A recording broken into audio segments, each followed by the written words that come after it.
Hot అంశాలపై debate news బెంచ్కి స్వాగతం. నరేంద్ర మోడీ తొలిసారి వైఎస్ఆర్ కాంగ్రెస్ పార్టీ ప్రభుత్వం మీద తీవ్ర స్థాయిలో విరుచుకుపడ్డారు. ఆంధ్రప్రదేశ్లో 6వ తారీఖు 8వ తారీఖు 2 రోజుల పర్యటన నరేంద్ర మోడీది ఉంటుంది అనుకున్నటువంటి సందర్భంలో చిలకలూరిపేట సభతో పోల్చినప్పుడు జాతీయ అంశాలే మాట్లాడతారని సంతోషపడింది వైఎస్ఆర్ కాంగ్రెస్ పార్టీ. కానీ భారీ స్థాయిలో రాష్ట్ర ప్రభుత్వం మీద విరుచుకుపడ్డారు. జగన్ని పేరు పెట్టి విమర్శించినటువంటిది ఒక్కచోటైనా వైఎస్ఆర్ కాంగ్రెస్ పార్టీ ప్రభుత్వం అంటూ తీవ్రస్థాయిలో విరుచుకుపడ్డారు. వైఎస్ఆర్ కాంగ్రెస్ పార్టీ కాంగ్రెస్ రెండూ కూడా ప్రమాదకరమేనని తేల్చి చెప్పారు. 5 సంవత్సరాల అవకాశం ఇస్తే వృధా చేశారు, అభివృద్ధిని వెనక్కి తీసుకెళ్లారన్నారు. అప్పుల ఊబిలోకి ఆంధ్రప్రదేశ్ని తీసుకెళ్తున్నారు. అట్లాగే పట్టాలు తప్పింది అభివృద్ధి అని తేల్చి చెప్పారు. 3 రాజధానులు అన్నారు, ఒక్క రాజధాని కూడా కట్టలేకపోయారని గుర్తు చేశారు. ఇసుక మద్యం లాంటి కుంభకోణాలలో వైఎస్ఆర్ కాంగ్రెస్ పార్టీ కూరుకుపోయిందని ఆరోపించారు. పోలవరానికి 15,000 కోట్లు ఇస్తే నిర్మాణం పూర్తి చేయలేకపోయారని గుర్తు చేశారు. ఆంధ్రాలో జాతీయ రహదారులు 1,000 కోట్ల రూపాయలు తాము నిర్మిస్తున్నామని స్పష్టం చేశారు. మరొకవైపు రైతుకి గిట్టుబాటు ధర కల్పించడంలో ఆంధ్రప్రదేశ్ ప్రభుత్వం విఫలమైందన్నారు. మొత్తం మీద పరిపాలన చేతకానటువంటి ప్రభుత్వాన్ని దించి వికసిత ఆంధ్రప్రదేశ్ కోసం అభివృద్ధి పదంలోకి తీసుకువెళ్ళడానికి ఎన్డీఏకి అధికారం ఇవ్వమని కోరారు నరేంద్ర మోడీ వ్యాఖ్యల మీదన ఇప్పుడు అసలు వైఎస్ఆర్ కాంగ్రెస్ పార్టీ ఏముంటుంది, అదే సందర్భంలో ఈ ఇంపాక్ట్ ఆంధ్రప్రదేశ్ రాజకీయాలలో ఎన్నికలు అతి చేరువైనటువంటి సందర్భంలో సమీకరణాన్ని మార్చేయబోతున్నాయి. ఈ అంశానికి సంబంధించినటువంటి చర్చలో పాల్గొంటూ ప్రస్తుతం మనతో పాటు ఉన్నారు లింగమనేని శివరాం ప్రసాద్ వైఎస్ఆర్ కాంగ్రెస్ పార్టీ నాయకులు, సింగళూరు శాంతిప్రసాద్ జనసేన నాయకులు, రఘునాథ్ బాబు భారతీయ జనతా పార్టీ నాయకులు, మాకురెడ్డి పురుషోత్తం రెడ్డి రాజకీయ విశ్లేషకులు. ముందుగా పురుషోత్తం రెడ్డి గారు, ఈ ఇంపాక్ట్ ఎలా ఉంటుంది? ఇంపాక్ట్ అందరికి నమస్కారం సాయి గారు. బేసిక్ గా నరేంద్ర మోడీ గారు ఈరోజు సభ కానీ నిన్న జరిగినటువంటి అమిత్ షా గారి సభలో ఒక చిన్న మార్పు అయితే కనపడింది. అంటే విమర్శల యొక్క దాడి అధికార వైఎస్ఆర్ కాంగ్రెస్ మీద పెంచారు. స్థూలంగా పెంచడానికి కారణం నేను అనుకుంటుంది మిత్రపక్షాల మధ్య పొత్తు 2 కారణాలతో ఉంటుంది. ఒకటి తమ ఓట్లు ట్రాన్స్ఫర్ కావడం, మరిన్ని ఓట్లు ప్రజల నుంచి పొందడం. ఈ 2 ప్రధానమైన టార్గెట్తో మిత్రపక్షాల మధ్య పొత్తు ఉంటుంది. కారణాలు ఏవైనా నిన్నటి వరకు జరిగిన చర్చ రాష్ట్రంలో బేరుకు బీజేపీ తెలుగుదేశం వాళ్ళతో పొత్తులో ఉన్నా ఇంకా జగన్ గారితో కొంచెం సాన్నిహిత్యంగా ఉన్నారనే విమర్శలు వాళ్ళు గురవుతూ వచ్చారు. ముఖ్యంగా తెలుగుదేశం శ్రేణుల్లో ఆ అనుమానం చాలా బలంగా ఉండేది. అనేక కారణాలు అయితే వారు అనుకున్నట్టు చీఫ్ సెక్రటరీ మారకపోవడం, వారు అనుకున్నట్టు డీజీపీ మారకపోవడం, వారు అనుకున్నట్టు గట్టిగా BJP number 1 number 2 Jaganmohan Reddy పైన అటాక్ చేయకపోవడం, ఇవన్నీ చూసుకొని ఇది వీలైనంత ఎక్కువ రోజులు కొనసాగితే గణనీయంగా ఉన్న తెలుగుదేశం ఓట్లు బీజేపీకి ట్రాన్స్ఫర్ కావు. ఈ రోజు నరేంద్ర మోడీ గారు కానీ అమిత్ షా గారు కానీ సంతృప్తి పరచాలనుకుంటున్న తెలుగుదేశాన్ని. చాలా మంది దృష్టిలో జగన్ విమర్శించారు, రాష్ట్ర ప్రజలకి రాష్ట్ర ప్రజలను అడ్రస్ చేయడం, జగన్ విమర్శించడం కన్నా తెలుగుదేశం పార్టీకి ఏదైతే అనుమానం ఉందో ఆ ఓట్లని ఎందుకంటే గణనీయం 40 మన పాత ఓట్లే లెక్కేసుకుంటాం, కొత్తగా సీన్ మారుండొచ్చు కానీ రికార్డుగా ఉన్నది మనకు వాళ్ళకి 40%, వీళ్ళకి 6%, వీళ్ళకి 1 పాయింట్ కన్నా తక్కువ. కాబట్టి ఇదే ఉన్నాయని తాత్కాలికంగా అనుకున్న మేజర్ 40% ఓట్లు బీజేపీకి ట్రాన్స్ఫర్ కావాలి. ఈ అన్ని మనస్తత్వంగా ఇట్లా ఉండే ఓట్లు ఉంటే ట్రాన్స్ఫర్ కావు. కాబట్టి తెలుగుదేశం పార్టీని కొంత సంతృప్తి కరచడానికి ఉపన్యాసాలు చెప్పినట్టుగా నాకు అనిపిస్తా ఉంది. నిన్న మోడీ గారు ఉపన్యాసం చూసుకున్నా, ఇది చూసుకున్నా. ప్రధానంగా మీరు ఎప్పుడు చూసినట్టు నిన్న అమిత్ షా గారు అనంతపురంలో మాట్లాడినా అమరావతి గురించి మాట్లాడినాడు, అదేవిధంగా రాజమండ్రిలో మాట్లాడినా మోడీ గారు అమరావతి గురించి మాట్లాడినాడు. తమాషా ఏంటంటే అమరావతి కోత వేడదూరంలో పెట్టిన మీటింగ్ లో అమరావతి గురించి మాట్లాడాల ఫస్ట్ మీటింగ్ లో. అంటే అమరావతి అనేది తెలుగుదేశం పార్టీకి చాలా ఐకానిక్ ప్రాజెక్ట్ కదా, కాబట్టి అమరావతి గురించి గట్టిగా మాట్లాడితే తప్ప వాళ్ళ శ్రేణులు సంతృప్తి పరచామనుకున్నారేమో, దాని గురించి మాట్లాడినారు. నెంబర్ 1, నాకు ఈ రోజు మాటల్లో సాయి గారు ఒక 2-3 అంశాలు చాలా కొంత విచిత్రంగా అనిపించినాయి. బేసిక్ గా ఎందుకు బీజేపీతో పొత్తు పెట్టుకోవాలనుకున్నారు, మళ్ళీ బీజేపీ 3వసారి అధికారంలోకి వస్తుందనే విశ్వాసం ఉన్న నేపథ్యంలో, అంచనాలు ఉన్న నేపథ్యంలో వాళ్ళ సహకారం లేకుండా రాష్ట్రం అభివృద్ధి చెందదు. ఇది ప్రధానంగా చెప్తున్నటువంటి అంశం. ఇప్పుడు తెలుగుదేశం జనసేన మేనిఫెస్టోకి బీజేపీ భాగస్వామ్యం కాదు, బీజేపీ ఆశీస్సులు ఉంటాయి. దాంట్లో కంప్లీట్ గా ఆంధ్రప్రదేశ్ రాష్ట్రాన్ని ఎట్లా పరిపాలించాలి ఈ ప్రాధాన్యత అంశాలు ఎవరికే ఉన్నాయి. ఓకే, వాళ్ళ ప్రాధాన్యత వీళ్ళ ప్రాధాన్యత. బీజేపీ పట్ల ఎవరికన్నా ఒక ఆకాంక్ష ఉందంటే, ఒక కోరిక ఉందంటే మళ్ళీ అధికారంకి వస్తే విభజన చట్టంలోని పెండింగ్ సమస్యల పరిష్కారం కావాలి. నేను 100 ఉన్నాయంటాను, రఘునందన్ బాబు గారు 10 ఉండొచ్చు అనుకోవచ్చు, కానీ 10-100 పాయింట్ కాదు, ఇంకా ఉన్నాయి. దానికి కారణం ఏమైనా కావచ్చు. కాబట్టి ఆ విభజన చట్టంలో మిగిలిపోయిన అంశాలు తీర్చాల్సిన బాధ్యత కేంద్ర ప్రభుత్వానికి. అట్ ద సేమ్ టైం పోలవరానికి సంబంధించిన కీలక అంశం. కాబట్టి ఈ హైదరాబాద్ లో పెండింగ్ ఉన్నటువంటి అంశాలు ఈ సభలో ఎక్కడైనా సరే బైఫర్కేషన్ యాక్ట్ కి సంబంధించినంత వరకు అడిగేవాళ్ళు కానీ చెప్పేవాళ్ళు కానీ ఎక్కడైనా చెప్తారని చూస్తే ఎక్కడ విభజన చట్టం ఒకటి ఉందని లేదా విభజన చట్టంలో ఇంకా పెండింగ్ సమస్యలు ఉన్నాయని ఎక్కడ ప్రస్తావించడానికి నిరాకరించారు. ఎవరు ఇలా అడగలేదు, ఆయన చెప్పట్లేదు. ప్రధానంగా పోలవరానికి సంబంధించి ఎవరు చెప్పారు, పోలవరం 15,000 కోట్లు ఇచ్చారు, ఖర్చు అయిపోయింది. ఇప్పుడు పోలవరం పెండింగ్ 2 సమస్యలు, ఒకటి డయాఫ్రమ్ వాల్, దాని చుట్టూన్నటువంటి డ్యామేజ్ అయిన అంశం ఒకటైతే, ప్రధానమైన పెండింగ్ ఎక్కడ వస్తా ఉంది, 152 అడుగుల ఎత్తులో మనం డ్యామ్ కట్టి నీళ్లు నిలిస్తే 1,00,000 మందిని నిర్వాసితులు అవుతారు, వాళ్ళని బదిలీ చేయాలి అక్కడి నుంచి. 30,000 కోట్ల 20,000 కోట్ల 10,000 కోట్ల ఆ సంఖ్య జోలికి నేను వెళ్ళను. ఇది మాది, విభజన చట్టం ప్రకారం వాళ్ళదే బాధ్యత. ఇప్పటి వరకు కేంద్ర ప్రభుత్వం దీనికి సంబంధించి నిర్దిష్టమైనటువంటి అధికారిక హామీ ఇవ్వలేదు. పోలవరం సహకరిస్తాను, ఏం సహకరించడం, డ్యామ్ క్యా.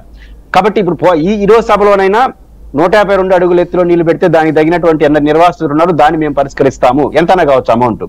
దానికి సంబంధించి ఏమీ చెప్పకుండా ఆయన ఆపేశాడు. ఇది ఒక కీలక అంశంగా మనకు విభజన చట్టానికి సంబంధించి వారు ఏం మాట్లాడారు. ఇంకా సమాచారం రైల్వే జోన్ గురించి కూడా చెప్పేశాడు. చాలా మంది దృష్టిలో రైల్వే జోన్ ఆంధ్రప్రదేశ్కి వచ్చేసిందని అనుమానం కూడా వస్తుంది. ఆయన ఉపన్యాసం చెప్పాడు సౌత్ జోన్ రైల్వే విశాఖపట్నం అని. ఇంతవరకు అదేమి దరిదాపుల్లో కూడా లేదు.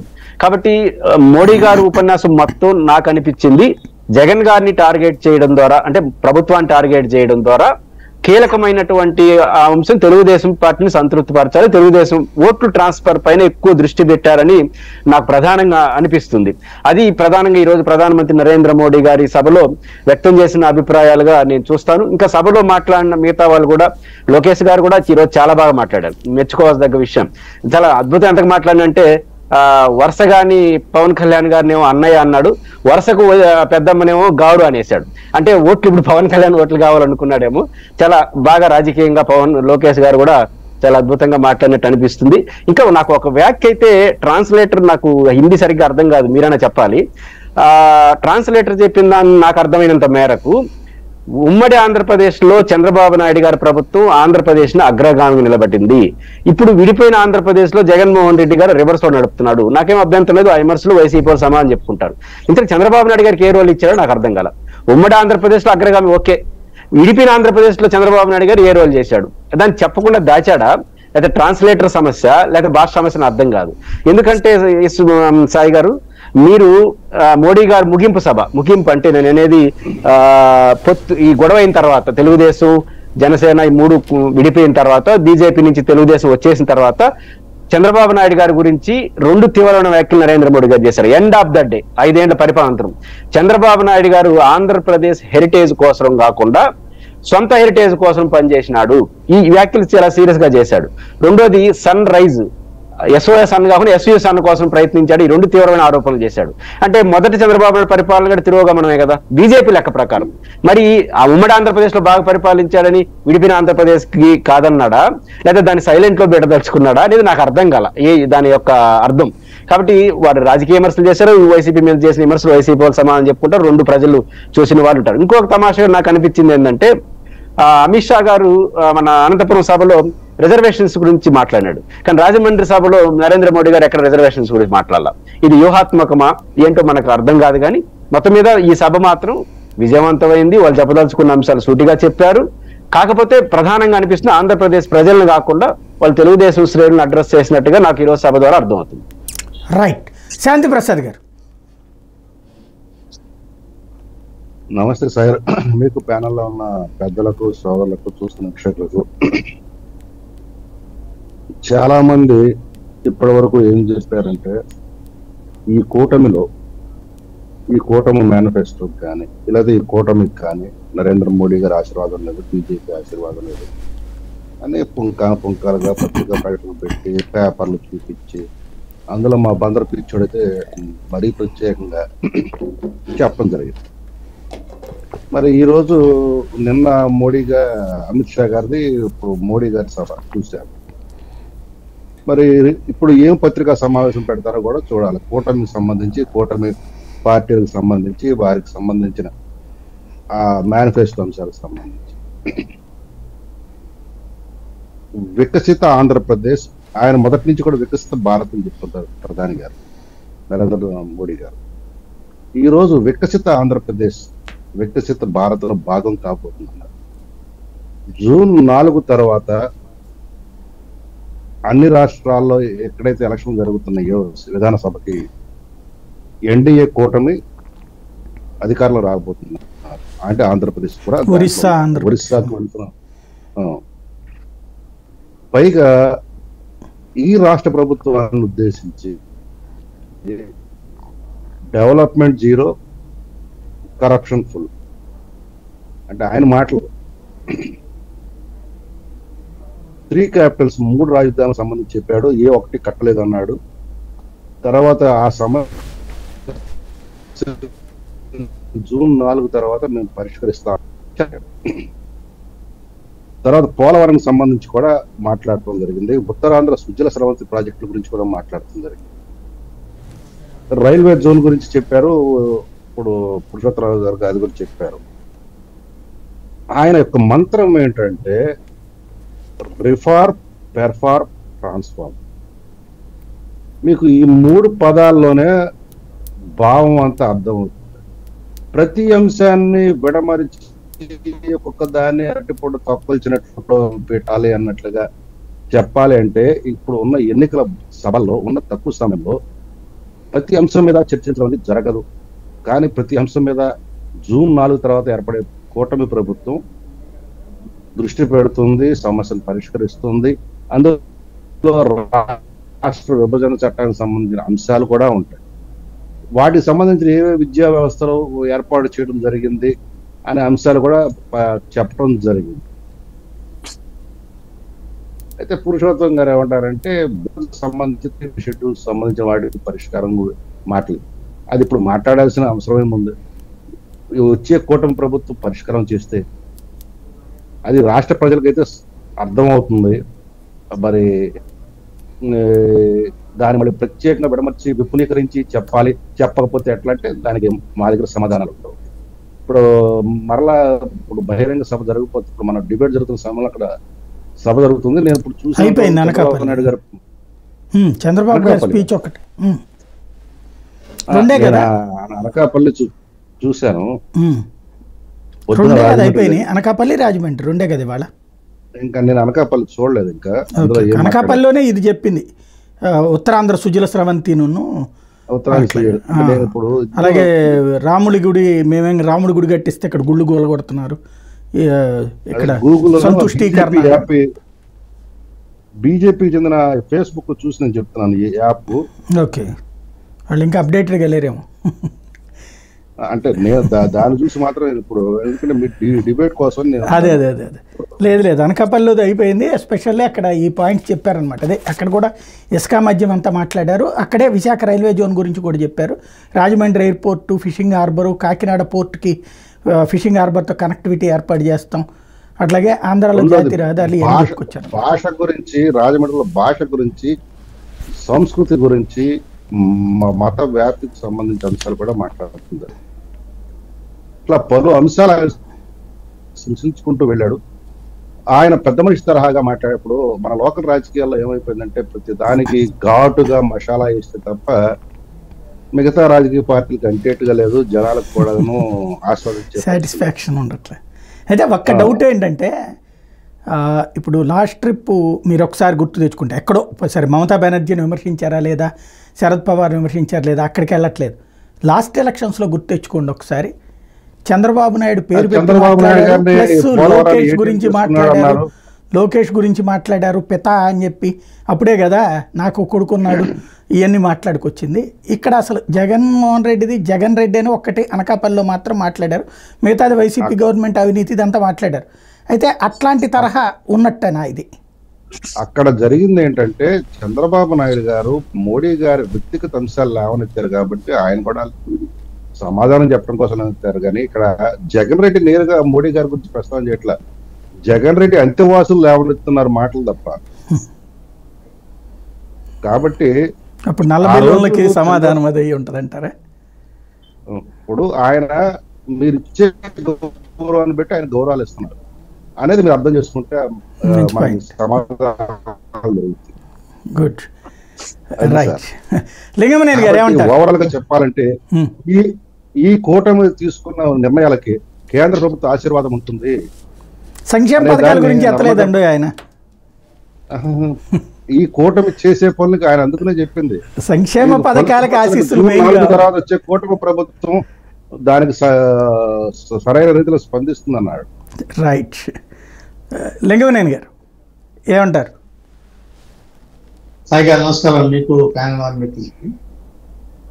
ఇప్పుడు ఒకటి, ఏ విషయాల మీద అయితే 2019లో విడిపోయారో చంద్రబాబు నాయుడు గారు, ఆ తర్వాత ఎన్నికల్లో ఏ విషయాల మీద అయితే తీవ్రంగా ఒకళ్ళు విమర్శించుకున్నారో ఆ విషయాలు ఏవి కూడా ఇవాళ అడ్రస్ చేయాల.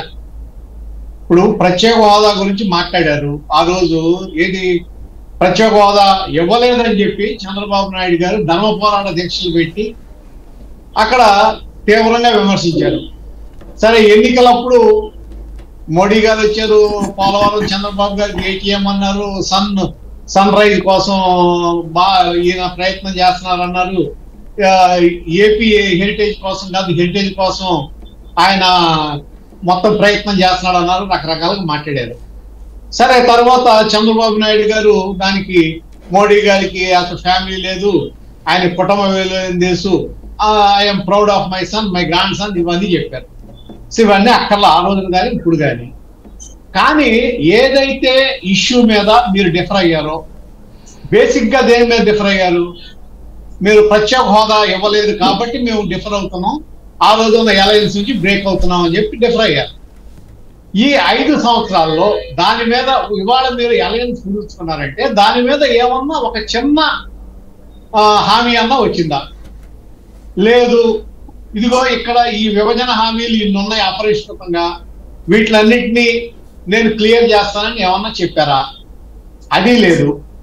ఇది కేవలం అధికారం పంచుకోవడం కోసం ఏర్పడిన కూటమిగా కనపడుతుంది తప్ప, దానికోసం ఏర్పడిన కూటమి తప్ప ప్రజల కోసం ఏర్పడిన కూటమి లాగా కనపడతలేదు అనేది స్పష్టం. ఎందుకంటే అట్లా కాకపోతే మీరు అడ్రస్ చేయాలి కదా, ఇటువంటి కీలకమైన ప్రశ్నలకు సమాధానం ఇవ్వాలి కదా, ప్రజల్లో ఉన్న అనుమానాలు తీర్చాలి కదా.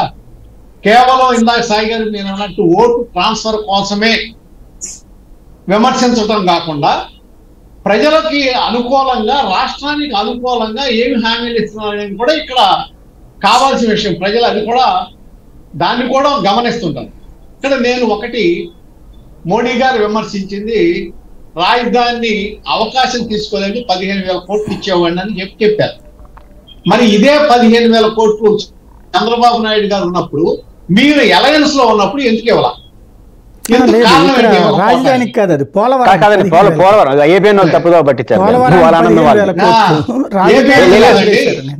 సాయి గారు వాళ్ళు ఏబిఎన్ లో పదే వేశారు దాన్ని 15,000 కోట్ల రాజధానికి లోటు బడ్జెట్ సంబంధించిందండి. కాదు, పోలవరానికి 15,000 కోట్లు ఇచ్చామని చెప్పి ఈనాడులో కూడా అదే ఉంది. ఇప్పుడు రాజధానికి 15,000 కోట్లు ఇచ్చినట్ట? అవును, ఇచ్చేవాడిని, ఇవ్వడానికి నేను ప్రిపేర్ అయ్యాను, 15,000 కోట్లు ఇచ్చేవాడిని, మీరు అవకాశం చెడగొట్టుకున్నారు. రాకా సుధాకర్ గారిని విమర్శించాలేమో మనం, ఎందుకంటే ఆయన ట్రాన్స్లేట్ పోలవరానికి మేము 15,000 కోట్లు ఇచ్చాము, అది ఉంది ఇది ఉంది, రెండు ఉన్నాయి. ఇప్పుడు ఈ మాట కూడా అన్నారు. సరే, అక్కడ లేదు, పోలవరం అన్నారు. సరే, పోలవరం అనేటప్పుడు కిందాక పురుషోత్తమ రెడ్డి గారు అన్నట్టు మరి నిర్వాసితుల పరిస్థితి ఏంటి? నిర్వాసితులకి మీరు వాళ్ళకి కాంపెన్సేషన్ చేసి వాళ్ళు అక్కడి నుంచి తరలిస్తేనే కదా. మీరు ఏదైతే ఎగువ కాపర్ డ్యామ్ లో రెండు కాణాలు ఏదైతే ఓపెన్ చేసి ఉంచారో దాన్ని మూయొద్దని చెప్పింది కదా ఎన్జిటి. ఆ ఖాళీ చేసిన దాన్ని మూస్తేనే కదా ప్రాజెక్ట్ నడిచేది. మరి దానికి మీరు డబ్బులు ఇచ్చి ఆ 1,00,000 మందినో 1,05,000 మందినో వెకేట్ చేయిస్తారా? ఆ విషయాన్ని అడ్రస్ చేయాల. అది అడ్రస్ చేయాలి కదా, అది చేయాల. సరే, ఇందాక మీరు అట్లా రైల్వే జోను అదే పరిస్థితి. ఇక్కడ ఇంకొకటి అన్నిటికన్నా ఆశ్చర్యకరమైన విషయం ఏంటంటే సిండికేట్ గురించి మాట్లాడారు. మద్యం సిండికేట్ ఎక్కడ? సీఎం రమేష్ గారి దగ్గర. ఆయన మొట్టమొదటి మొదలెట్టిన వ్యాపారం ఏంటండి సాయి గారు? మీకు తెలుసు కదా, తెలియదండి, చెప్పండి మీరు. నేను తెలుసుకున్నాను. సీఎం రమేష్ గారి వ్యాపారం ఏంటి, ఆయన స్టార్టింగ్ పాయింట్ ఏంటి, ఎక్కడి నుంచి మొదలైంది అది వ్యాపార సామ్రాజ్యం? మద్యం నుంచే కదా. మీ క్యాండిడేట్ ఆయనే కదా. అక్కడి నుంచి మొదలైన తర్వాత ఇవాళ మీరు ఆయన్నే పక్కన పెట్టుకుని అదే విషయం మాట్లాడుతుంటే మరి ఏమన్నారో అర్థం కావట్లా. సరే, అది వదిలేసేయండి. ఇంకొకటి, నీతి అవినీతి గురించి మాట్లాడితే ఇక్కడ విజయవాడలో ఈ బీజేపీకి సంబంధించిన ఒక క్యాండిడేట్ నామినేషన్ వేసిన రోజునే దివాళా ప్రక్రియకి 560 కోట్ల దివాళా ప్రక్రియకి అనుమతి ఇచ్చింది. దాని మీద మరి మీరు ఏమైనా యాక్షన్ తీసుకున్నారా?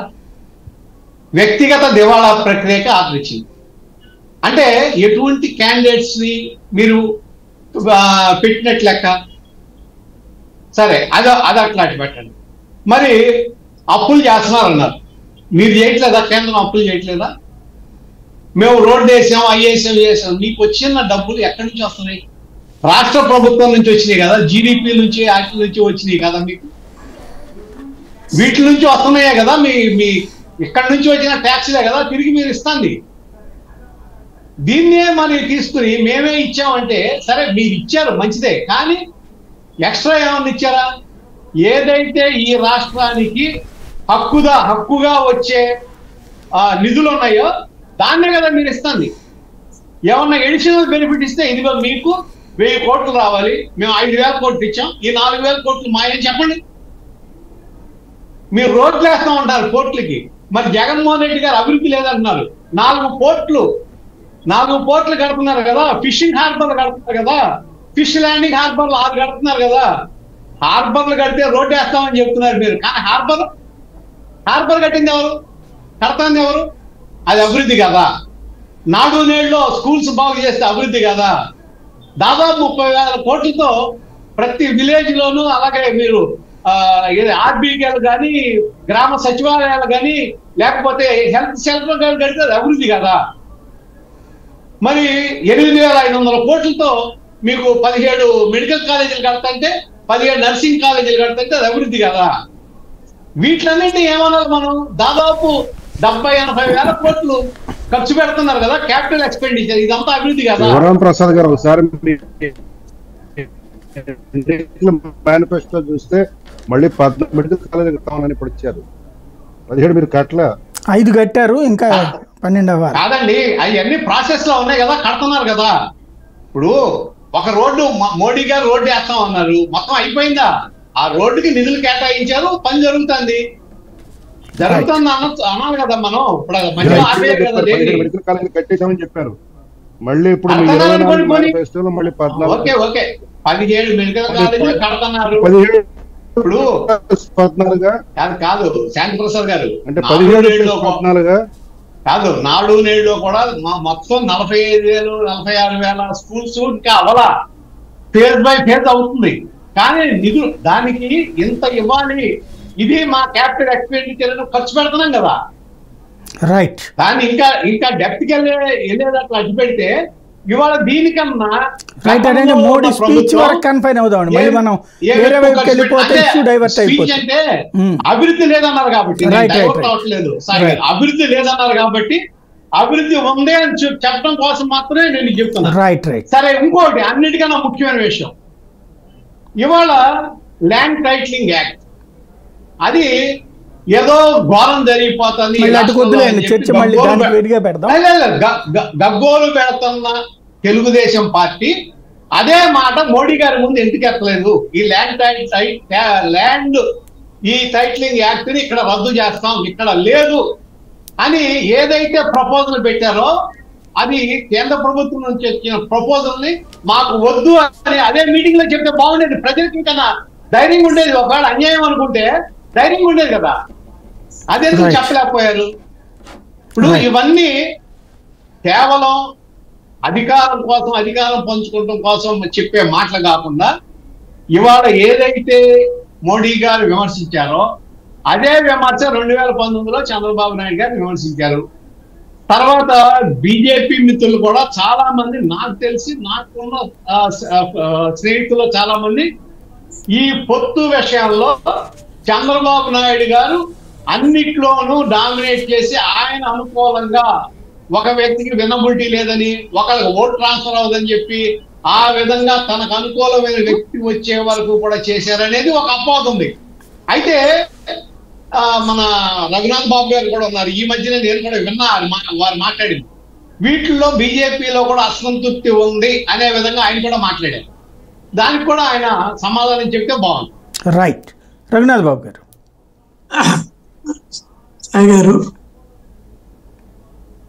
సాయి గారు మీకు, పురుషోత్తం రెడ్డి గారికి, శాంతి ప్రసాద్ గారికి, లింగంరెడ్డి గారికి అందరికీ నమస్కారం.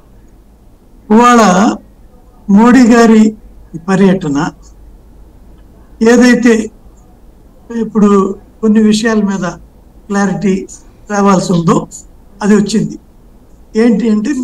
ఏంటంటే ఇప్పటి వరకు మోడీ పరోక్షంగా జగన్మోహన్ రెడ్డి గారికి సహాయం చేస్తున్నారు అని ఈవెన్ టీడీపీ క్యాడర్లో బలంగా ఉంది.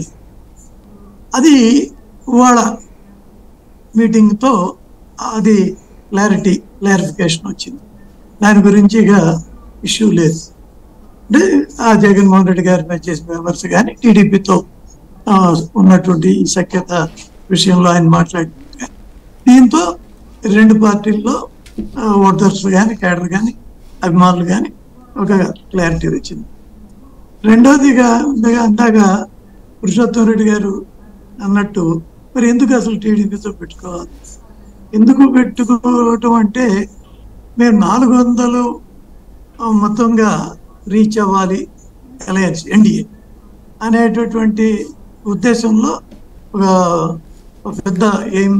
దానిలో భాగంగా టీడీపీతో పెట్టుకుంటే ఇక్కడ ఎన్ని వచ్చినా కలుస్తాయి కదా అనేటటువంటి ఉద్దేశంతో పెట్టుకోవడం జరిగింది. తద్వారా చాలా పెండింగ్ ఇష్యూస్ని వచ్చే 5 ఏళ్లలో క్లియర్ చేయబోతున్నామని కూడా అదేంటి ఆయన ముందే చెప్పేశారు. కూడా చాలా పెను సంచలనమైన ఇవన్నీ కూడా ఉంటాయి దేశం విషయంలో. ఇకపోతే విభజన చట్టం అంశాలు అవి చాలా మిగిలిన చాలా చిన్నగా, వాటిని 2 రాష్ట్రాలు కూర్చుని సెటిల్ చేసుకోవచ్చు. ఇప్పుడు అక్కడ రేవంత్ రెడ్డి ఉన్నారు, అది పెద్ద ఇష్యూ కాదు. ఇక పోలవరంకి ఈ 5 ఏళ్లలో అంటే జగన్మోహన్ రెడ్డి గారు వచ్చిన తర్వాత దానికి ఎవరో ఏదో టెక్నికల్ మనకి నా స్థాయికి అయితే అర్థమయ్యే కాదు, సంథింగ్ జరిగింది అన్నారు. బాగా మరి దాన్ని సరిచేయాలి కదా సార్. ఆ రాంగ్ చేసినప్పుడు కూడా ఆ నిపుణుల కమిటీ, పోలవరం అథారిటీ కమిటీ వాళ్ళు అప్రూవ్ చేసే ఉంటారు. సరే జరిగింది అదేంటి పాజులో వచ్చింది చూడండి మీరు ఒకసారి. రఘునాథ్ బాబు గారు మ్యూట్లో పడింది చూడండి ఒకసారి. రైట్, మళ్ళీ మీ దగ్గరికి వస్తుంది. రైట్. అది కరెక్ట్ విషయం కాదు. అందుకని దాన్ని లైఫ్ లైన్ ఆఫ్ ఆంధ్రప్రదేశ్ కాబట్టి దాన్ని పూర్తి చేయాలి, ప్రయారిటీలో చేయాలి, ఇష్యూస్ ఉంటే సాల్వ్ చేసుకోవాలి. అది దాని మీద కూడా మోడీ గారు క్లారిటీ ఇచ్చారు. రెండోది వాళ్ళ అది ఇందాక నేను చెప్పిన దానిలో ఈ ఓటు, ఇప్పుడు పురుషోత్తం రెడ్డి గారు మాట అన్నారు. ఇప్పుడు 2019 ప్రాతిపదికగా తీసుకుంటే మేము వైసీపీ గెలిచినట్టే కదా. వాళ్ళకి 49% వచ్చినాయి, తెలుగుదేశం 39, మన జనసేనకి 6 something, మాకు ఒక 0.8, మొత్తం కలిసిన 39, 7, 46.5%. అయ్యే ఓట్లు యాజిటీస్గా ఉంటే గెలిచేసినట్టే కదా. కానీ ఆ ఓట్లు డెఫినెట్ పెరిగినాయి. వాళ్ళ మోడీ గారి మీద దేశవ్యాప్తంగా ఒక 4 to 5% ఆన్ అన్ యావరేజ్. ఓ రాష్ట్రంలో ఎక్కువ పెరగచ్చు, ఓ రాష్ట్రంలో తక్కువ పెరగచ్చు. దేశవ్యాప్తంగా మోడీ మీద అభిమానం పెరిగింది, నమ్మకం పెరిగింది, ఓటు శాతం పెరిగింది ఆయన గురించి బీజేపీ.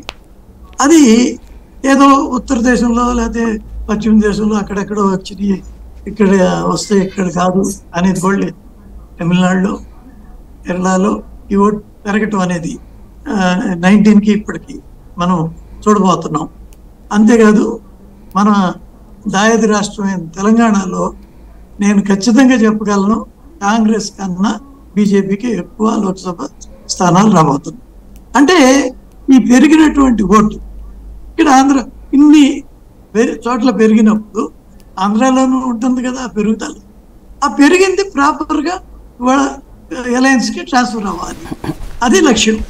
అది ట్రాన్స్ఫర్ డెఫినెట్గా ఇవాళ మీటింగ్తో క్లారిఫికేషన్ అవన్నీ వచ్చినాయి కాబట్టి అది అవుతుంది. నెక్స్ట్ మోడీ గారు ఫోకస్ చేసి చెప్పింది ఏంటంటే ఈ డెవలప్మెంటల్ యాక్టివిటీస్ దాని మీద ఇంకా ఎక్కువ దృష్టి పెట్టాలి, శ్రద్ధ పెట్టాలి. ఇప్పుడు నిగమనేని గారు చెప్పినట్టు ఓకే, హాస్పిటల్స్ కట్టారు, రూరల్ ఇన్ఫ్రాస్ట్రక్చర్ ఏదో ఇంప్రూవ్ చేశారు, స్కూల్స్ బాగు చేశారు, అవి మనం కాదని అనలేము. కానీ అట్ ద సేమ్ టైం ఉపాధి కల్పనకి, ఉద్యోగ అవకాశాలకి కావలసినటువంటి ఈ ఇండస్ట్రీస్ రావడానికి తగిన వాతావరణం. పోర్టులో కొన్ని కడుతున్నారు, దాన్ని కట్టేదాన్ని కట్టడం లేదని ఎవరు అనలేరు, అది నిజం కూడా కాదు. కానీ ఈ థ్రస్ట్ ఫోకస్ ఎంతసేపు ఈ వీటి గురించి సంక్షేమం, beneficiary schemes and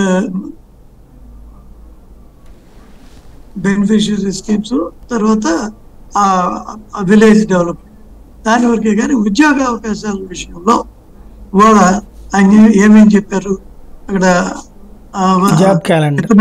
ethanol sugar రైతులు నష్టపోయారు కాబట్టి వాళ్ళు కంటిన్యూ చేసుకోవచ్చు, దాన్ని ఇథనాల్ గా మార్చుకుని అవి ప్రభుత్వమే తీసుకుంటుంది కాబట్టి మళ్ళీ షుగర్ అగైన్ ఆ పంట మళ్ళీ రెస్టోర్ చేసుకోవచ్చు. అదేవిధంగా ఫార్మా దానిలో కొత్తగా, అంటే ఇప్పటికి ఆల్రెడీ ఫార్మాసిటీ ఉన్నాయి, ఇంకా కొత్తగా కూడా అక్కడ వైజాగ్లో వచ్చే వాటి గురించి మాట్లాడుతారు.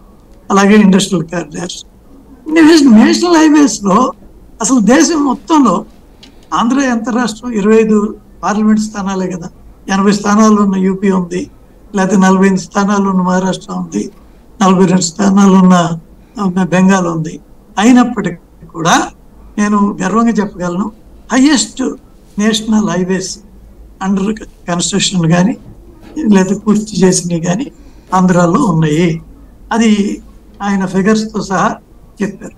ఇవన్నీ part of development and part of ఈ ఇండస్ట్రియల్ యాక్టివిటీ రావటానికి చాలా ఉపయోగపడే అంశాలు. కాబట్టి ఇవాళ ఈ మీటింగ్లో జరిగినటువంటి లేకపోతే లింగమనేని గారు ఆయన 2019లో మరి మీ ఇద్దరు విమర్శించుకున్నారు కదా, ఇవాళ మరి అవన్నీ ప్యాచప్ అయిపోయినాయా అని క్వశ్చన్ అడిగారు. దానికి ఇప్పుడు కొన్ని తేడాలు వచ్చినప్పుడు కొన్ని మాటలు వస్తాయి. కానీ రఘునాథ్ బాబు గారు, నేను పర్సనల్ విమర్శ గురించి కాదు, అక్కడ విడిపోయింది ఓన్లీ ప్రత్యేక హోదా గురించి. దాన్ని అసలు అడ్రస్ తెలియకుండా ఎలా కలిసారు అనేది నేను అనుకుంటున్నాను. అరే ప్రత్యేక హోదా అది తెలుగుదేశం చెప్పాలి, ఎందుకంటే ప్రత్యేక హోదా మా స్టాండ్ వెరీ క్లియర్, అది ముగిసిన అధ్యాయం, ఇది ఎన్నోసార్లు చెప్పాము. కాబట్టి మళ్ళీ మేము దాని గురించి చెప్పక్కర్లా. సరే ఇక్కడ తెలుగుదేశం లేరు అనుకుంటా ఎవరు, కాబట్టి దాని గురించి నేను చెప్పగలిగేది. సరే ఇప్పుడు ఓవరాల్గా నేను చెప్పేది ఏంటంటే 2014లో ఇలాగే ఎన్నికల ముందు మోడీ గారు ప్రచారంకు వచ్చి ఒక్కసారి సీన్ మారిపోయింది. అప్పటి వరకు వైసీపీకే అనుకూలంగా ఉన్నటువంటి స్థితి నుంచి ఆయన రాష్ట్రంలో 4 చోట్ల పర్యటన చేసినప్పుడు ఇంపాక్ట్ మార్చి చేసినప్పుడు మారిపోయి ఇవాళ కూడా ఈ 4 చోట్ల ఉన్నాయి కదా. కాబట్టి డెఫినెట్గా ఇది ఎన్నికల తరుణం కాబట్టి ఎన్నికల యొక్క రిజల్ట్స్ మీద చాలా పాజిటివ్ ఫేవరబుల్ పరిణామం జరుగుతుంది. రైట్. ఇక్కడే పురుషోత్తం రెడ్డి గారు, బేసిక్గా నరేంద్ర మోడీ ఇంపాక్ట్ సాధారణంగా ఓటర్ మీద ఎట్లా ఉంటుంది అనుకుంటున్నారు? అలాగే ఇప్పుడు వైఎస్ఆర్ కాంగ్రెస్ పార్టీ ఇప్పటిదాకా ఒక కాన్ఫిడెన్స్తో ఉంటుంది, ఆ కాన్ఫిడెన్స్ దెబ్బతింటా కాదా? అంటే వైఎస్ఆర్ కాంగ్రెస్ పార్టీ నేను వాళ్ళు అనుకుంటుంది ఆశిస్తున్నది ఎలా ఉందంటే, మోడీ గారు పెద్దగా విమర్శలు చేయకపోతే కూటమిలో లొక్కలొక్కలు, అంటే కూటమిలో ఏదో అనైక్యత వచ్చి దాని ద్వారా అదనపు నష్టం వస్తుంది కాబట్టి మోడీ గారు ఏం మాట్లాడుకున్నా ఉంటే బాగుంటుందని అని అనుకుంటున్నారు వాళ్ళు. ఉదాహరణకు నేను అమిత్ షా గారు చాలా తీవ్రమైన విమర్శలే చేశారు, కానీ ఈ రోజు సభల్లో నేను జగన్మోహన్ రెడ్డి గారు 2 సభలే పరిశీలించిన, అన్ని సభలు లేదు, కానీ ఆయన ఎక్కడ అమిత్ షా గారికి సమాధానం చెప్పే ప్రయత్నం చేయలేదు. బస్ ఇప్పుడు మోడీ గారు కూడా తీవ్రమైన విమర్శ చేశారు. సభ జరిగింది అయినా కూడా ఏం మాట్లాడు చెప్పట్లా. అంటే దాని అర్థం ఏంటి? జగన్మోహన్ రెడ్డి గారిలో ఒక క్వాలిటీ ఏంటంటే తన శత్రువులు తప్ప ఇంకోరిని పట్టించుకోడు. ఇప్పుడు ఆయన జగన్మోహన్ రెడ్డికి శత్రువు, చంద్రబాబు నాయుడు శత్రువు మీన్స్ తనను ఓడించడం, కానీ తన కాంపిటేటర్. శత్రువు రాజకీయాలు అంటే కాంపిటేటరే కదా. ఆయన కాంపిటేటర్ గా ఎవరిని చూస్తున్నారు? ఇద్దరిని చూస్తున్నాడు, చంద్రబాబు నాయుడు గారిని చూస్తున్నారు, పవన్ కళ్యాణ్ గారిని చూస్తున్నారు. వీళ్ళిద్దరిని మాత్రమే ఆడ వదలడు. పదాలు మార్చు, ఆయన దత్తపుత్రుడు అనొచ్చు, పేర్లు, దట్ ఈస్ డిఫరెంట్ ఇష్యూ. ఆయన ఇద్దరినే కాంపిటెంట్ గా చూస్తున్నాడు, కానీ నా శత్రువు అన్నా కాంపిటెంట్ అన్నా రాజకీయాల్లో పర్యాయ పదాలే. కాబట్టి బీజేపీని ఎక్కడ కూడా ఆయన విమర్శించడానికి సిద్ధపడు. పైపెచ్చు మొన్న ఎప్పుడో ఒక సభలో అన్నాడు, మీరు కూడా చూసుంటారు, నరేంద్ర మోడీ గారిని నా ఫోటో పెట్టుకుంటానంటే నరేంద్ర మోడీ గారు ఫోన్ చేసి నా ఫోటో పెట్టద్దు అన్నాడు. అంటే అర్థం ఏంటంటే నరేంద్ర మోడీ గారిని విమర్శించడానికి సిద్ధంగా లేడు అంటే దాని ఉద్దేశం నరేంద్ర మోడీ గారిని విమర్శిస్తే ఓట్లు పోతాయి, నరేంద్ర మోడీ గారు ఎక్కువ విమర్శిస్తే తనకు లాభం అనుకుంటున్నాడేమో. ఎందుకంటే ఇప్పుడు మోడీ గారికి, నరేంద్ర మోడీ గారికి దేశవ్యాప్తంగా ఎలా మంచి పేరున్నా విభజన చట్టం, విభజన కారణంగా కాంగ్రెస్ పార్టీ ఈ రాష్ట్రానికి ఎంత అన్యాయం చేసిందో ఆ టెక్నికాలిటీస్ లో బాగుంది, కానీ సమాజంలో ఒక భావన అయితే ఏర్పడింది కాంగ్రెస్ అన్యాయం చేసిందని. విభజన గాయాల్ని పరిష్కరించే బాధ్యత బీజేపీకి 10 years వచ్చినా సరిగ్గా చేయలేదన్న భావన ప్రజల్లో ఈ రోజు కూడా ఉంది. ఈ వ్యతిరేకత ఖచ్చితంగా బీజేపీలో ఉంది. సరే, రఘునందన్ బాబు గారు ఓట్లు పెరిగాయంటున్నారు, పెరుగుండొచ్చు, మీకు పెరిగితే తెలుగుదేశానికి కూడా పెరుగుతాయి, అంతే కదా. కాబట్టి జగన్ గారికి తగ్గచ్చేమో, కానీ మీ ఇద్దరికైతే పెరుగుతాయి, పవన్ కళ్యాణ్ గారు కూడా పెరుగుతాయి. కానీ ఓట్లు ట్రాన్స్ఫర్ ఆదిత్య నేను చెప్పాను, వాళ్ళకి ఎక్కువ ఓట్లు ట్రాన్స్ఫర్ కోసం మీరు ఎట్లా పడుతున్నారు. ఇంకోటి రఘునందన్ బాబు గారి యొక్క వ్యాఖ్యల్లో నాకు కొంచెం అసహజం అనే పదం ఆడుతుంది. ఎందుకంటే ఉత్తరప్రదేశ్ తో పోలుస్తున్నాడు పెద్ద సార్. నా పాయింట్ ఏంటంటే ఉత్తరప్రదేశ్ 80 సీట్లు కావచ్చు, కానీ ఆంధ్రప్రదేశ్ 20 సీట్లు కావచ్చు, కానీ బెంగళూరు కనెక్టివిటీ ఎట్లా అవుతుంది? వయా ఆంధ్రప్రదేశ్. చెన్నై కనెక్ట్ ఎట్లా అవుతుంది? వయా ఆంధ్రప్రదేశ్. కాబట్టి ఈ కీలకమైన 2 మెట్రోపాలిటన్ నగరాలకి అనివార్యంగా ఆంధ్రప్రదేశ్ కరెక్ట్ కావాలి, కాబట్టి ఆంధ్రప్రదేశ్ కాదని పైన ఫ్లైఓవర్ వేసుకొని పోలాడు కదా. కాబట్టి ఆంధ్రప్రదేశ్ కి టాప్ ప్రయారిటీ ఇవ్వడం ఇప్పుడు కాదు, కాంగ్రెస్ అధికారంలో ఉన్నప్పుడు కూడా ఈ ప్రయారిటీస్ వచ్చినాయి. కారణం ఏంటంటే ఆన్ ద వే. కాబట్టి ఇది కానీ అభినందించడమే, కానీ ఆంధ్రప్రదేశ్ దృష్టిలో పెట్టుకొని కాదు, ఆంధ్రప్రదేశ్ కొన్ని అవసరాలు రీత్యా పెంచారనేది నేను అనుకుంటున్నాను. ఈ రోజు నేను కీలకంగా అభ్యంతరం చెప్పేది విభజన చట్టంలో చాలా చిన్న అంశాలు, తెలంగాణ ఆంధ్రప్రదేశ్ మాత్రమే పరిమితం చేస్తున్నారు. నో, ఇప్పటికి కూడా విభజన చట్టంలో అత్యంత కీలకమైనటువంటి Rayalaseema Uttarandhra package 5 years plan లో చేయాలని ఉంది. అది ఎక్కడ పట్టించుకోలేదు, దాంట్లో ఎక్కడ కొరీలు కూడా లేవు, ఇప్పటివరకు దాని అడ్రస్ కూడా చేయలేదు. రైల్వే జోన్ కి సంబంధించి కూడా సాయి గారు అన్యాయంగా మాట్లాడుతున్నారు. విభజన చట్టంలో ఏముంది? 6 నెలల్లో పూర్తి చేయాలని ఉంది పరిశీలన, అన్ని 4 ఏళ్ళు మీరు కలుసున్నారు, చేయలేదు. ఇప్పుడేం ఆరోపించేస్తున్నారు? ఆంధ్రప్రదేశ్ భూమి లేదంటున్నారు. ఇది కూడా తప్పు అంటున్నాను. ఇప్పుడు ఉదాహరణకు ఆంధ్రప్రదేశ్ లో 3 డివిజన్లు ఉంటాయి, 4 డివిజన్లు ఉంటాయి, వాల్తేరు, గుంటూరు, విజయవాడ, గుంతకల్లు. ఈ రోజు కూడా సాయి గారు ఇప్పుడు కూడా మీరు ఆన్లైన్ లో కొట్టండి, గుంతకల్లు, విజయవాడ, గుంటూరు, ఈ 3 జోన్లు సికింద్రాబాద్ లో ఉన్నాయి, ఈ డివిజన్లు. విశాఖపట్నం ఉన్నటువంటి వాల్తేరు డివిజన్ ఒరిస్సా జోన్ లో ఉంది. అసలు ఈ జోన్ నుంచి బయటికి తీసుకురాకుండానే విశాఖ కేంద్రంగా జోన్ ప్రకటించేసిన ఎట్టబడతారు? ఇంత అన్యాయంగా మాట్లాడచ్చా? కేంద్ర ప్రభుత్వం జీవో యాక్ట్ ఇచ్చిందో నాకు ఇప్పటికీ అర్థం కావట్లా. ప్రధానమైన 4 జోన్ల నుంచి డివిజన్లు వేరు చేయకుండా మారుస్తారు. ఎక్కడ వచ్చి ఉంచోవాలి? అక్కడ ప్లేస్ ఇవ్వలేదు. ఆఫీస్ పెట్టాలంటే మన తిరుపతిలో ఐఐటీని 4 ఏళ్ల వరకు చదలవాడ ఇంజనీరింగ్ కాలేజీలో పెట్టారు సాయి గారు. ఆఫీసులు ఎంతమంది ఉంటారు? మన తిరుపతి జోనల్ ఆఫీస్ చాలా పెద్దదండి, రైల్వే ఆషామాషి ఎక్కువ కుదరదు.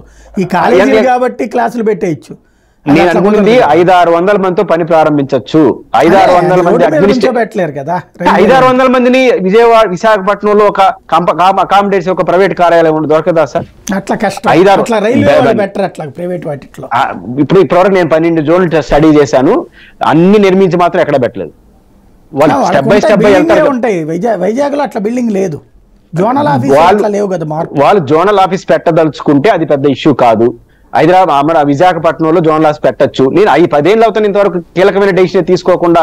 జీవో ఇచ్చారు సాయి గారు విశాఖపట్నం కేంద్రం కానీ, జోన్లు మాత్రం డివిజన్లన్నీ వరుసలో ఉంటాయి, ఇయర్ ఉంటాయి. దీని బైఫర్కేషన్ చెప్పిన ఎట్ట అవుతుంది? కాబట్టి ఖచ్చితంగా రాష్ట్రంలోని కీలకమైన విభజన చట్టంలోని అంశాలు పరిష్కారం కాలేదు. కీలకమైన అంశాలు కేంద్రం కూడా అష్యూర్డ్ చేయాలి. అష్యూర్డ్ మీన్స్ డీటెయిల్స్ చెప్పమన్నట్ల మాది పోలవరం బాధ్యత ఎట్లా చెప్తున్నారు? రైట్. శాంతి ప్రసాద్ గారు, మోడీ గారి ప్రసంగంలోంచి ఒక పదం తీసుకొని నేను చెప్తాను.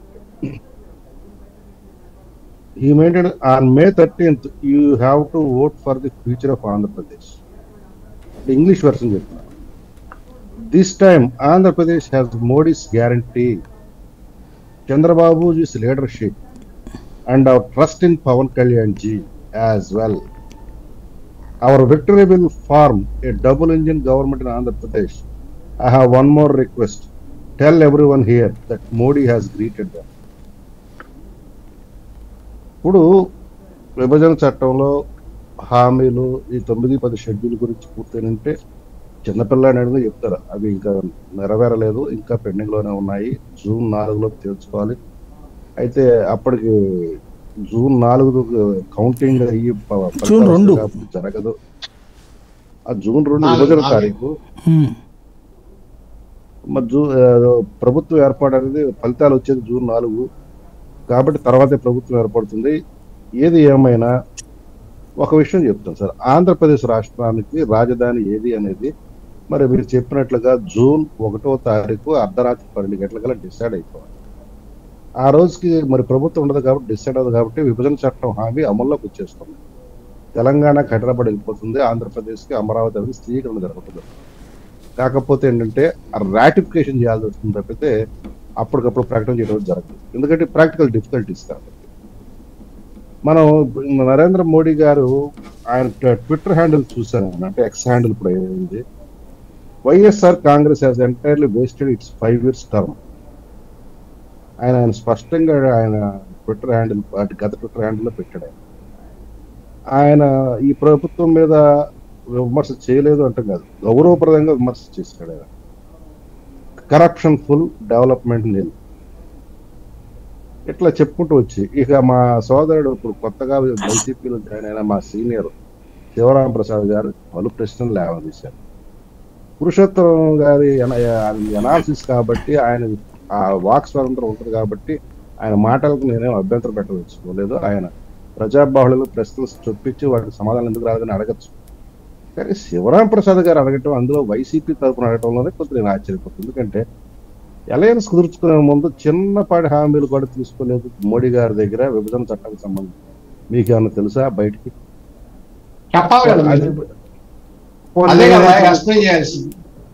నేను ఇప్పుడు వేస్తున్న ప్రశ్న చాలా కాంట్రవర్షియల్ ప్రశ్న వేస్తున్నా. ముద్రగడను పార్టీలో చేర్చుకునే ముందు జీవో నెంబర్ 66 రద్దు చేస్తానని జగన్ రెడ్డి హామీ ఇస్తే ముద్రగడ వచ్చి పార్టీలో చేరాడా?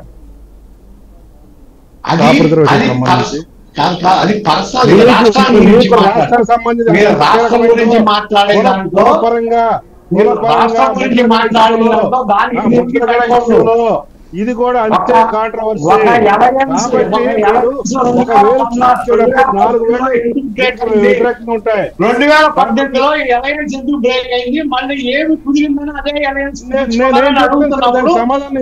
చెప్పాలి కదా. నేను చెప్తా సార్ దానికి సమాధానం, మీరేం కంగారు పడుతుంది, నాకు ఖచ్చితంగా సమాధానం చెప్తా. ఎందుకంటే అప్పుడు మీరు టీడీపీలో ఉన్నారు కాబట్టి మీరు ఒకసారి రికలెక్ట్ చేసుకోండి. ఆనాడు చంద్రబాబు నాయుడు గారి ప్రభుత్వం ఏం చేసింది, ఆనాడు కేంద్ర మంత్రిగా ఉన్న జైట్లీ గారు ఏం చెప్పారు ఒకసారి సింహావలోకనం చేసుకోండి. మీకు 100 రూపాయల కాగితం 1 నోటు కావాలా, 10 రూపాయలు 10 కాగితాలు కావాలా, ఏదైనా విలువ ఒకటే అన్నప్పుడు మాకు ఏదైతే ఏముంది, మీరు 10 రూపాయలు 10 ఇస్తారన్నా 100 రూపాయలు 1 ఇస్తారా పర్లేదు, స్పెషల్ కేటగిరీ జోన్ కింద ఆ వచ్చే యొక్క ఆర్థిక సంబంధమైన అంశాలన్నీ మీరు మాకు ప్యాకేజీకి ఇస్తానంటే మేము దాన్ని ఆహ్వానిస్తాము. స్పెషల్ దాన్నే పవన్ కళ్యాణ్ గారు పాచిపోయి లడ్డు అన్నారు. వినండి సార్, నాకు అన్ని గుర్తు, నేను ఎక్స్ప్లెయిన్ చేస్తాను మీకు, నేను అన్ని ఎక్స్ప్లెయిన్ చేస్తా.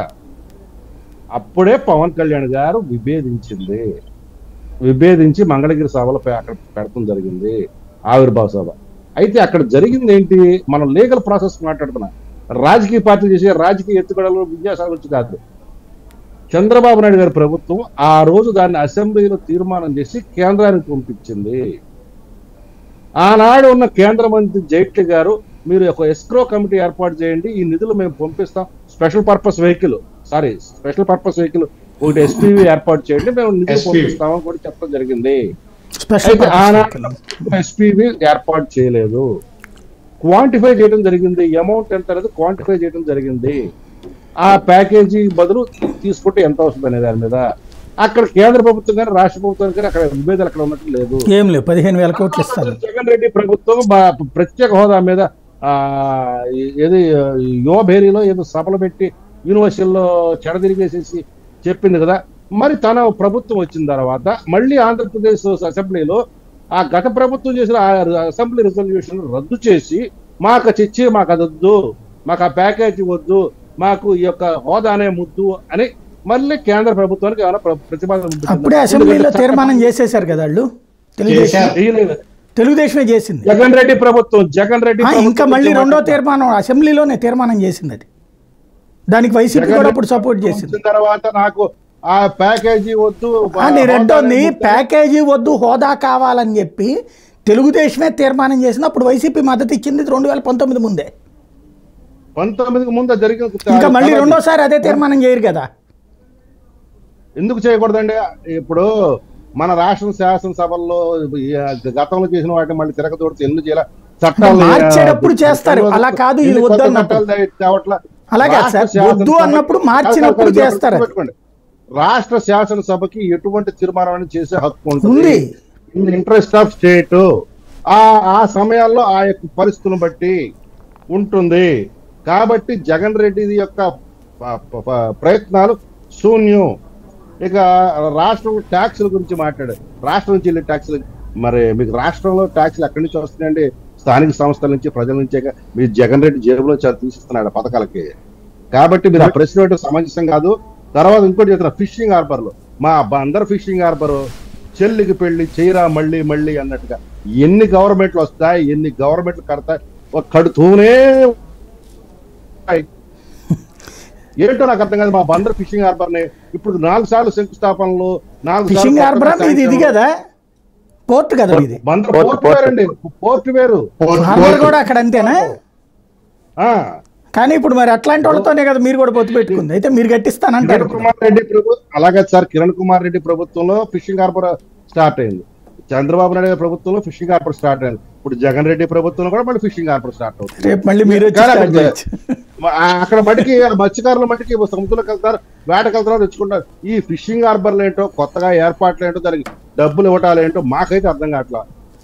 సరే అక్కడ వదిలేద్దాం, అది జనాలకు వదిలేద్దాం.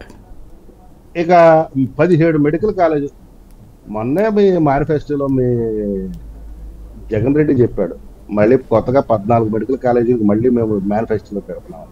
అంటే మీరు పూర్తి చేసింది అవి కూడా. అసలు కాలేజీ కట్టాలంటే కేంద్ర ప్రభుత్వ శాంక్షన్ లేకుండా, ఎంసీఏ ఉత్తర్వులు లేకుండా మీరు ఎట్లా కట్టాలి? దానికి ఇందాకే క్లారిటీ వచ్చింది, క్లారిటీ ఇచ్చాం.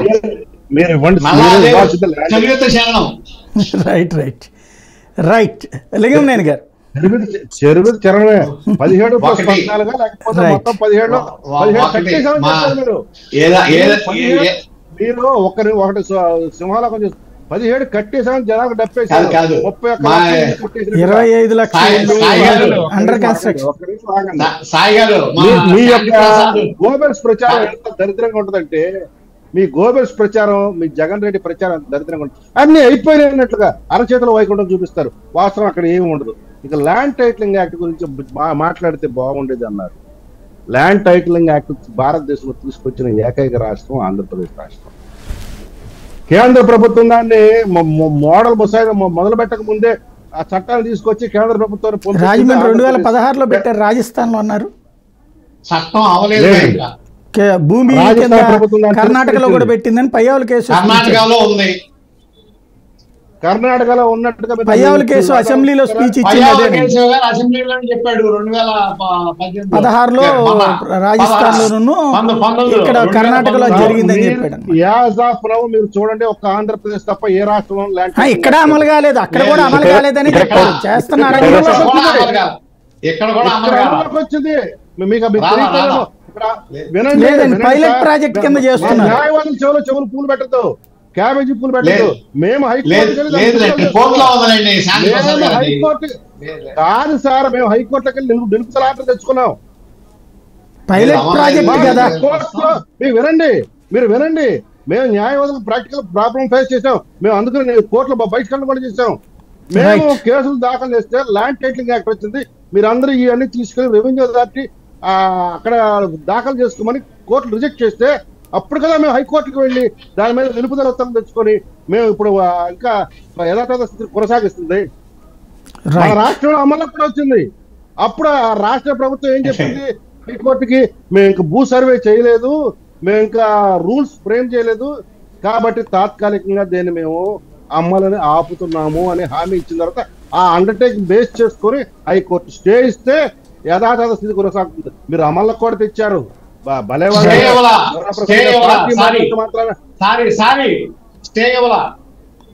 ఇది అమల్లో దాన్ని మేము ఎట్లా ఇస్తాము అని చెప్పి స్టే ఇవ్వాలా. మీరు చేసిన మోసం అదే, అడ్వకేట్ జనరల్ చెప్పిన మోసం అదే. టాపిక్ డైవర్ట్ అయిపోతున్నా అక్కడికి.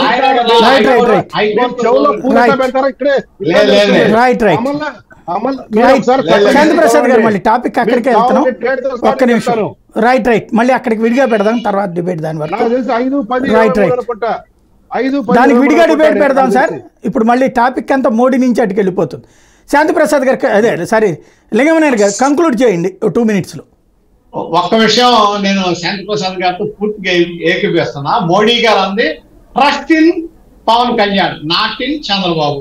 ఓకే, అది కరెక్ట్. ట్రస్ట్ పవన్ కళ్యాణ్ గారి మీదే ఉందని ఆయన ఒప్పుకున్నారు. అది నేను కూడా ఒప్పుకుంటున్నా. ఎందుకంటే ట్రస్ట్ వర్దీనెస్ లేదు కాబట్టి ఎవరు లేదో వాళ్ళని వదిలేసి ఉన్నాళ్ళ పేరు చెప్పాడు ఆయన. దాని వరకు సరే సంతోషం. ఉద్యోగ అవకాశాలు లేవన్నారు. నిరుద్యోగం ఈ రాష్ట్రంలో 4.1% ఉంది. అలాగే ఈజ్ ఆఫ్ డూయింగ్ బిజినెస్ లో ఇప్పుడు 3 సంవత్సరాల నుంచి ఫస్ట్ ప్లేస్ లో ఉంది. అలాగే మీరు పరిశ్రమలు తీసుకుంటే ఇవాళ 1 lakh crores 1,00,000 కోట్లు పెట్టుబడులు వచ్చినాయి. అవి స్థాపించబడుతున్నాయి. కొన్ని గ్రౌండ్ అయిపోయినాయి, కొన్ని అవుతున్నాయి. ఈపీఎఫ్ ఖాతాలు 16 లక్షలు.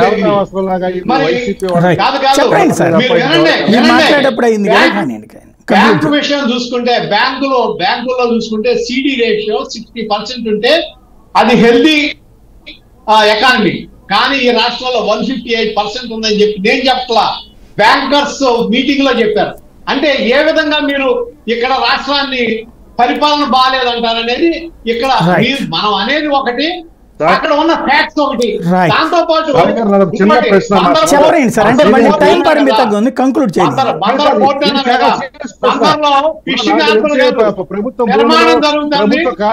నిర్మాణం జరుగుతుంది.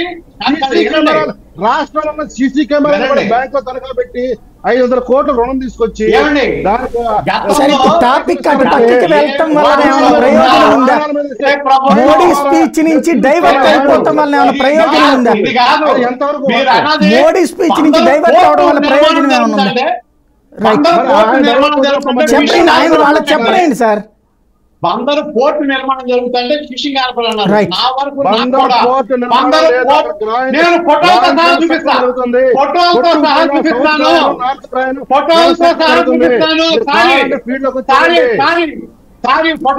చూపిస్తా. బందరు పోర్టు నేను కూడా పక్కనే. మీరు బందర్ అయితే బందర్ పక్కనే.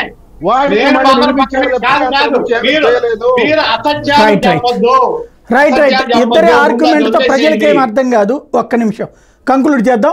ఫైనల్ గా రఘునాథ్ బాబు గారు మీకు ఫోటో చూపించమంటారా? రైట్ సార్, ఇద్దరు ఫోటోలు ఇప్పుడు తర్వాత మనం విడిగా పెడదాం. ఒక్క నిమిషం డైవర్షన్.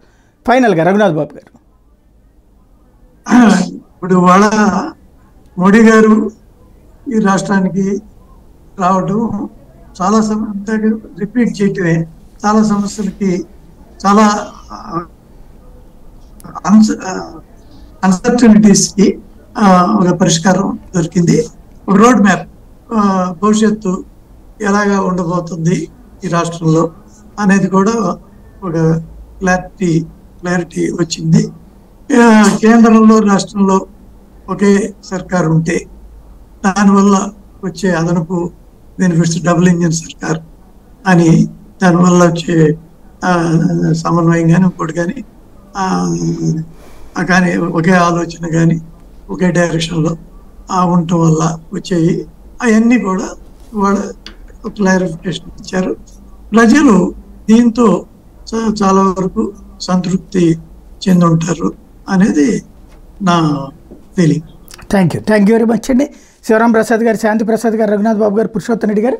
ఇది ఓవరాల్గా అయితే మోడీ సభలు కాకరేపినాయి, రాజకీయం వేడెక్కిచ్చింది, వైఎస్ఆర్ కాంగ్రెస్ పార్టీకి షాక్ ఇచ్చింది, అదే సందర్భంలో తెలుగుదేశం పార్టీకి బూస్ట్ ఇచ్చింది. మరి దీని రిజల్ట్ రేపొద్దున ఎన్నికల మీద ఎలాంటి ఫలితాన్ని ఇస్తుంది అన్నటువంటి చూడాల్సి ఉంది.